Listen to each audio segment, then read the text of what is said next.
Lundi matin, je suis allée voir le film Gourou avec Pierre Ninet au cinéma. Le film, il est magnifique. Il y a un casting très bien choisi. Maintenant, pourquoi je te parle de ça sur ma chaîne qui est une chaîne pour l'entrepreneuriat, hein. Je suis maman, entrepreneur et j'ai un business de coaching vocal. Je suis coach vocal et à mon compte depuis 2000 et j'ai une école en ligne depuis 2010. Je te parle de ça parce que Gourou, là, dans le film, il s'adresse à des gens qui ont envie d'aller mieux. Donc c'est à but de développement personnel, c'est le bien-être. Et au début du film, on trouve que c'est plutôt positif, même si ils réagissent tous en même temps en faisant des grands cris. Il leur demande à chaque fois de valider quelque chose. Il leur pose des questions. Par exemple, il va leur dire « Est-ce que vous voulez vraiment avoir une super vie ?» Et tout le monde répond en même temps « Ouais !» Et tout de suite, il y a un truc, moi, ça me fait « le signal comme ça. Dans l'entreprise, dans le milieu, en fait, du business, il y a aussi plein de gens comme ça. Il y a plein de gourous comme ça. Par exemple, dans le film, Pierre Ninet, qui est gourou, donc gourou français, son idole, c'est un grand gourou américain. Et on sait très bien à qui ils font référence. Parce que le casting, et donc la personne qui incarne le gourou américain dont est fan Pierre Ninet, c'est, et je vous le mets à l'écran, voilà, en tout cas, la référence, il y a plein de gens qui le suivent. Il a des côtés qui sont positifs, mais il y a aussi des côtés très négatifs. Parce que quand on est gourou, on a une influence sur quelqu'un. C'est quelque chose à laquelle j'ai beaucoup réfléchi, notamment par rapport au marketing. C'est-à-dire que quelqu'un qui va aimer mes vidéos, par exemple quand je parle sur ma chaîne School Vocalise, je parle de chant, ok. Moi, j'ai quand même une entreprise à faire marcher, donc pour que mon entreprise fonctionne, il me faut des élèves, hein, donc des membres dans mon école, des élèves. Pour que les prospects, donc les personnes qui regardent mes vidéos sur School Vocalise, deviennent mes élèves, qu'est-ce qu'il faut? Est-ce que je vais leur dire « ma méthode, c'est la seule méthode qui va t'apprendre à bien chanter ».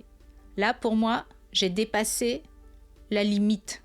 Ma méthode, elle est super, c'est-à-dire que je sais de quoi je parle, j'enseigne depuis 2000, j'ai eu des bons résultats avec des élèves.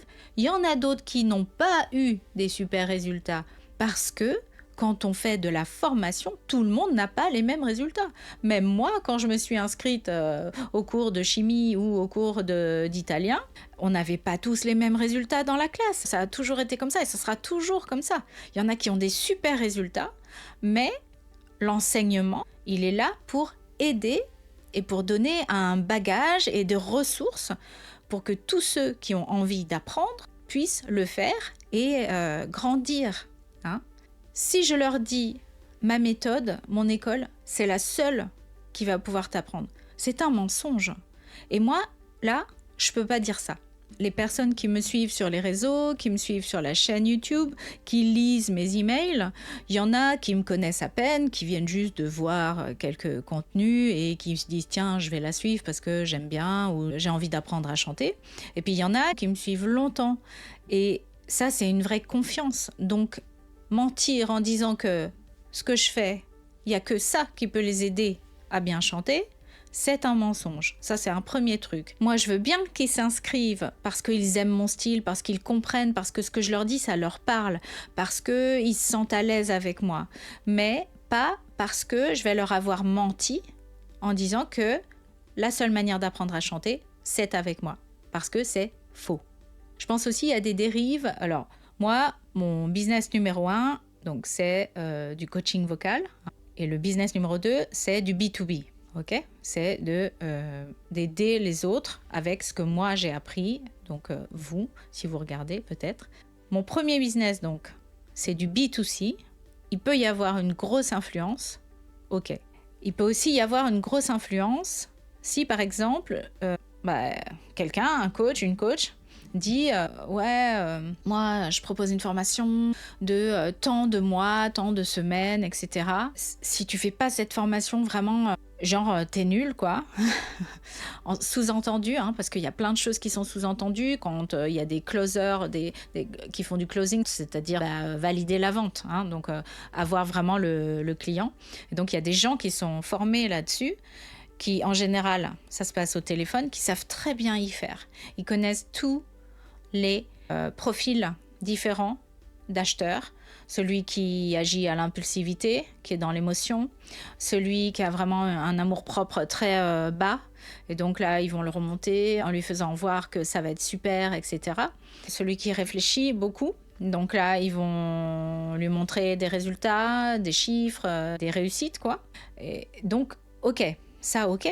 Mais moi, mon souci, c'est quand, parce que ça, on m'en a parlé, la personne se dit, tiens, ouais, j'aimerais bien faire cette formation, j'aime bien la nana ou le gars qui va faire la formation, et ça me fait rêver, ça me donne envie, etc. Et quand ils ont la personne qui est en train de les convertir, hein, je dis convertir comme pour une secte, et qui essaye de leur vendre donc le programme, la formation, en général, c'est des trucs qui sont très chers, et que cette personne se rend compte que c'est vraiment trop cher pour son budget, et que là, de l'autre côté du téléphone, on lui dit « mais vous pouvez prendre un prêt ». Là, pour moi, c'est red flag. Hein, attention, non, on n'y va pas. On ne peut pas dire ça à quelqu'un, mais prends un prêt pour faire la fameuse formation. Que ce soit une formation B2C, c'est-à-dire un hobby, une activité, du chant, de la musique, de la danse, du piano, quelque chose comme ça, ou que ce soit une formation pour même changer la vie, c'est-à-dire B2B. Imaginons que c'est une formation en marketing ou en intelligence artificielle, quelque chose comme ça. On ne doit pas, si on est un minimum respectueux et droit dans ses bottes, dire à une personne « prends un prêt pour ma formation ». En plus, avec légèreté, bah, tu peux prendre un prêt. Mais non, là, c'est pas possible de faire ça.